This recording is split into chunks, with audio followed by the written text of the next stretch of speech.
The Strait of Hormuz. A vessel owned by the Abu Dhabi National Oil Company is moving through the waterway when a missile finds it. No one has died yet in this specific strike, but the message is unmistakable.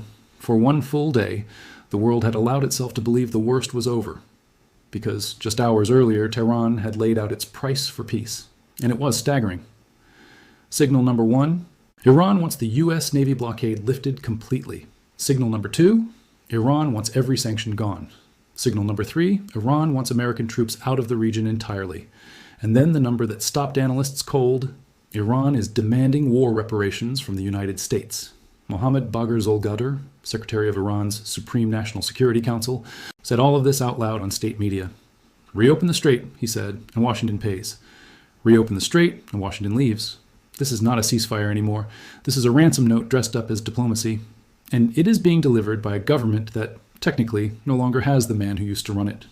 Think about that for a second before we go further. The last time Iran negotiated a nuclear deal, it did so under Ayatollah Khamenei's direct authority, a leader in place since 1989. That structure no longer exists. Whoever is authorizing these demands from Tehran right now is operating inside a leadership vacuum, filled partly by diplomats like Araghchi and partly by military commanders who answer to almost no one but themselves. That distinction is going to matter a great deal in the next few minutes of this story. And somewhere in a room in Muscat or Doha, a small group of men are trying to translate that ransom note into something both sides can sign. There's a third person in that room nobody outside the region has heard of. Keep that in mind. We'll come back to him. Here's what nobody is telling you on the evening news. This war did not start in August. It started on February 28th, 2026, at 12:53 in the afternoon. That was the moment the United States and Israel launched a coordinated strike that killed Iran's supreme leader, Ali Khamenei. In one stroke, the man who had run Iran since 1989 was gone. What followed was not a skirmish. It was one of the most destructive Middle East wars in modern memory. Iran answered with hundreds of ballistic missiles and thousands of drones, fired at Israel, at Gulf Arab states, and at American bases across the region. The United Arab Emirates alone intercepted more than 500 ballistic missiles and over 2,000 drones aimed at its territory using American-made THAAD and Patriot systems. Even with that shield, the attacks killed civilians in Abu Dhabi. Debris fell near Zayed International Airport. People died who had nothing to do with any of this. Thousands more died across Iran, Lebanon, Israel, and the Gulf states combined. Millions were displaced. And in the middle of it all, Iran did something no one expected even from them. It shut the Strait of Hormuz. 1/5 of the entire world's oil supply moves through that waterway. Roughly 13 million barrels a day. The International Energy Agency called what happened next the largest single supply disruption in the history of the global oil market. Brent crude, which had been sitting near $80 a barrel, tore past 100. At the peak of the panic, insurers were charging up to 5% of a tanker's entire hull value just to send one ship through the strait. That is roughly $5 million for one voyage on one ship. China ordered refiners to halt fuel exports. Japan started tapping its strategic reserves. Iraq declared force majeure and cut nearly 1.5 million barrels a day of its own output because it simply could not move the oil. This is the domino effect almost nobody explained clearly enough back in March. Close the strait, and it is not just gas prices. It is fuel exports frozen in Beijing. It is emergency reserves cracked open in Tokyo. It is an Iraqi oil minister watching his own economy stall because a waterway 34 miles wide, at its narrowest point, is now a battlefield. At one particularly brutal stretch in March, Brent crude was trading near $106 a barrel, with analysts warning it could reach $140 if the blockade held completely, or drop back toward $100 if it only partially eased. Those were not abstract numbers on a trading screen. Every dollar added to a barrel of crude works its way into diesel trucks, into jet fuel, into the price of nearly everything shipped anywhere on Earth. The man Israeli and American officials identified as the architect of the original Hormuz shutdown was Alireza Tangsiri, commander of the Iranian Revolutionary Guard Corps Navy since 2018. He was killed in an Israeli airstrike on the port city of Bandar Abbas on March 26th, alongside several of his senior naval aides. Iran confirmed his death 4 days later. Even losing the man who planned the blockade did not end it. The strait stayed contested for months afterward, reopening in fragments, closing again, never fully returning to normal. The United States responded with a naval blockade of its own, aimed at Iranian ports, starting April 13th. By May 1st, the Pentagon estimated that blockade alone had cost Iran $4.8 billion in lost oil revenue. 2 American aircraft carriers, the USS Gerald R. Ford and the USS Abraham Lincoln, anchored the American presence in the Gulf, backed by destroyers like the USS Mason, the USS Winston S. Churchill, and the USS Bainbridge.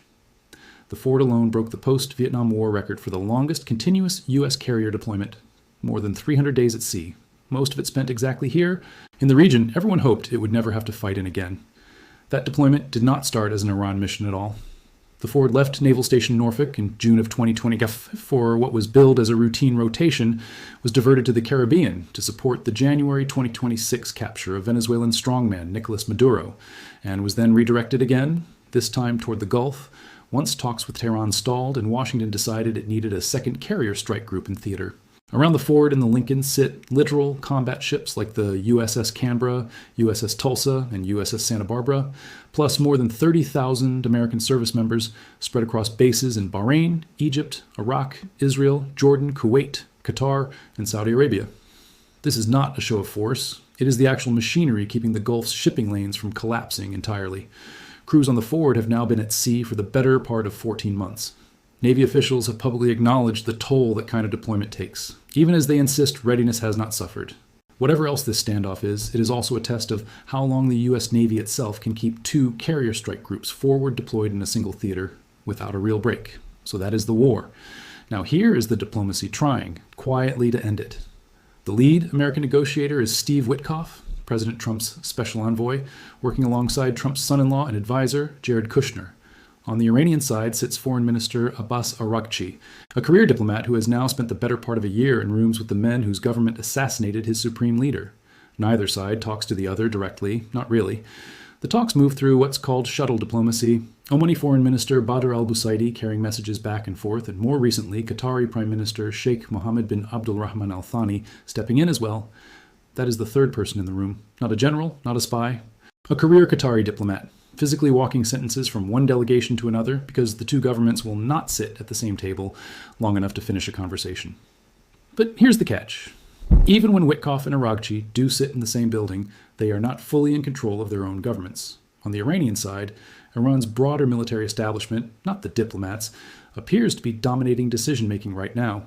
Major General Mohsen Rezai, a senior military advisor to Iran's leadership, said publicly in early August that Iran should not give up its grip on the strait at all. His argument is chilling in its simplicity. He believes Iran's missile and drone campaign has already pushed American commanders, forces, and equipment further out of the region. He believes Iran can simply outlast the United States. That is the hardliner sabotage nobody wants to say out loud. Every time Araghchi edges toward a deal, men like Rezai are arguing in the same government that no deal is needed at all. On the American side, the pressure runs differently, but it is just as real. Israeli Prime Minister Benjamin Netanyahu has met directly with Witkoff during past rounds of this process, alongside Israel's military chief of staff. Israel's core demand has never wavered: dismantle Iran's nuclear program permanently, no matter what it takes to get there. For Netanyahu, the calculation is existential, not political. Israel and the United States already concluded once this year that Iran was weak enough, and the moment was open enough to strike first rather than negotiate. That calculation does not simply disappear because a memorandum gets signed in Geneva or Istanbul. Any hint that Witkoff is prepared to let Iran keep even a limited, IAEA-monitored enrichment program tends to draw immediate, pointed pushback from Jerusalem. That friction alone has scrambled the timing of talks more than once already this year, including a canceled trip by Vice President J.D. Vance earlier in the year that pushed back an entire round of negotiations. The United States has pushed Iran to destroy its three main nuclear sites, Fordo, Natanz, and Isfahan, and to surrender the roughly 10,000 kilograms of enriched uranium it had stockpiled before the war began, some of it enriched to 60% purity, dangerously close to weapons grade. Iran, for its part, offered to blend that uranium down to lower enrichment levels, and floated a scaled-back civilian program using advanced IR-6 centrifuges. Both sides rejected pieces of what the other put on the table. Neither side has walked away completely. Arms control analysts who reviewed transcripts of the February talks noted something telling in how the two sides talked past each other. Witkoff came away convinced Iran's negotiators were simply stalling, using technical objections to mask an unwillingness to give up enrichment entirely. Araghchi's team, meanwhile, framed the same objections as a matter of sovereignty, the same right to peaceful nuclear fuel that dozens of other countries already exercise under international law. That gap, more philosophical than technical, is part of why the February round in Geneva collapsed less than 48 hours before the war began. A senior Omani mediator had called the talks a moment of substantial progress. Iran's team had, by several accounts, cleared a detailed proposal back home in Tehran, And still, within 2 days, that same channel had been overtaken entirely by airstrikes. It is worth sitting with how fast that happened, because it is the single clearest warning sign in this whole story. Substantial progress and a coordinated military strike separated by less than 48 hours. That is the speed at which this situation can turn, and it is exactly the speed everyone shuttling messages between Doha, Muscat, and Washington right now is trying not to repeat. That is the whole strategy in a single sentence. Neither side can afford to walk away, and neither side can afford to look like it gave in. Now here's the pivot that changes how you should be watching this story. By late July, it briefly looked like this might actually be ending. The US and Iran had signed a memorandum of understanding. Brent crude slid back toward pre-war levels, near $76 a barrel. Ships were moving through Hormuz again. For a few days, the region exhaled. Then, in mid-July, US Central Command launched a new wave of strikes on Tehran, saying it was targeting Iran's ability to threaten commercial shipping. Iran's Revolutionary Guard Corps answered by striking 2 oil supertankers in the Strait and firing missiles and drones at American assets in Kuwait and Bahrain. President Trump reimposed the naval blockade. He said the U.S. would start charging vessels transit fees as what he called the guardian of the Strait. Oil jumped more than 3% in a single session. The fragile peace was gone in under 72 hours. That is the pattern you need to understand about this conflict. It does not end in one dramatic finale. It ends and restarts in cycles. A memorandum, a strike, a blockade, a ceasefire, a new demand. And every single cycle runs through the same choke point, the Strait of Hormuz. By early August, negotiators floated what looked like a genuinely creative compromise. Inbound tankers would transit through Iranian waters. Outbound tankers would pass through Omani waters instead. No tolls, no fees, both sides technically saving face. Brent crude fell below $80 a barrel on the hope alone. Then came the demands from Zolgater. The blockade lifted, the troops gone, reparations paid. Then came the missile strike on the Abu Dhabi National Oil Company vessel on August 8th. Then Brent climbed back above 83, even after posting its steepest weekly drop in months. This is a market and a region, trading entirely on rumor, on leaked drafts, on who said what to which mediator in which capital. That is shuttle diplomacy in the missile age. The messages move faster than the trust does. Meanwhile, the wider map keeps getting more complicated, not less. Iran-backed Houthi rebels in Yemen have been attacking Saudi-aligned oil tankers in the Red Sea and the Bab al-Mandeb Strait, a separate choke point entirely, sinking at least one Indian-flagged vessel in early August alone. Israel and Hezbollah remain locked in their own fragile standoff in Lebanon, a second front that could reignite with almost no warning. Ukraine, extraordinarily, has been quietly supplying the Gulf states with counter-drone expertise, even as its own war with Russia strains for every spare air defense system it can find. That is how connected this has all become. A missile fired near Yemen can end up shaping how much help Kiev gets against Moscow. Every one of these fronts pulls on the same limited pool of interceptors, warships, and diplomatic attention. A surge in Houthi attacks on the Red Sea forces Washington to divide focus between 2 choke points at once, Hormuz and Bab al-Mandeb, roughly 1,500 miles apart. Stretch that focus thin enough, and the odds of a miscalculation anywhere along that stretch only grow. It also means the coalition trying to hold this together is enormous and fragile at the same time. Turkey, Qatar, Egypt, Oman, the UAE, Saudi Arabia, and Pakistan have all sent foreign ministers into these talks at one point or another, each one with a slightly different stake in whether the strait reopens on Iranian terms, American terms, or something negotiated carefully in between. So where does that leave the actual question in the title? Can the United States stop Iran's missiles? Physically, on any given night, mostly yes. American and Gulf Arab air defenses, Patriot batteries, the THAAD systems, intercepted the overwhelming majority of what Iran threw at the UAE alone. Over 500 ballistic missiles and thousands of drones. But interception is not victory, it is triage. Every intercepted missile still costs money, still strains a defense system built for dozens of threats, not hundreds, and still leaves debris falling somewhere near real people, the way it did outside Zayed International Airport. The only way to actually stop Iran's missiles, long term, is the thing everyone in that negotiating room already knows, and nobody wants to say plainly on camera.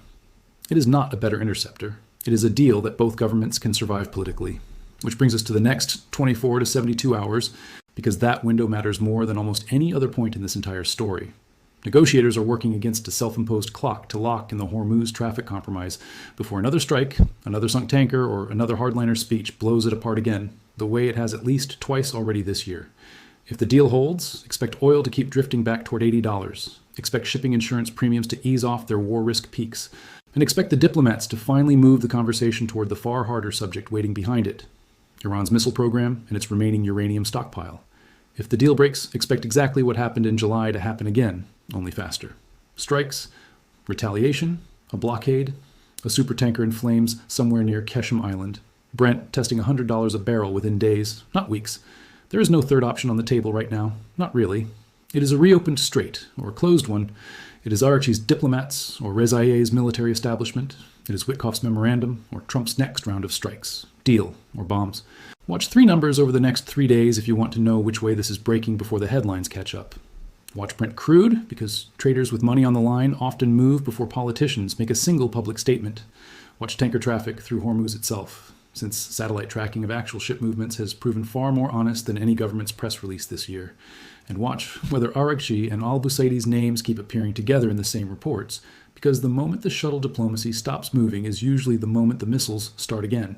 None of this is guaranteed to end cleanly, and no script, including this one, should pretend otherwise. Wars fought over the last 5 months have restarted after memorandums, after ceasefires, and after rounds of talks that mediators themselves called substantial progress.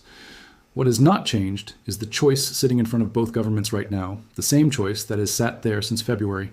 Reopen the strait fully, verify it. And let the diplomats finally reach the nuclear question underneath all of this.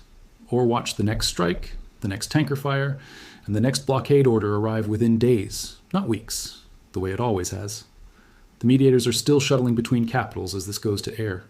The next message, either one of them carries, could be the one that ends the standoff or the one that restarts the war.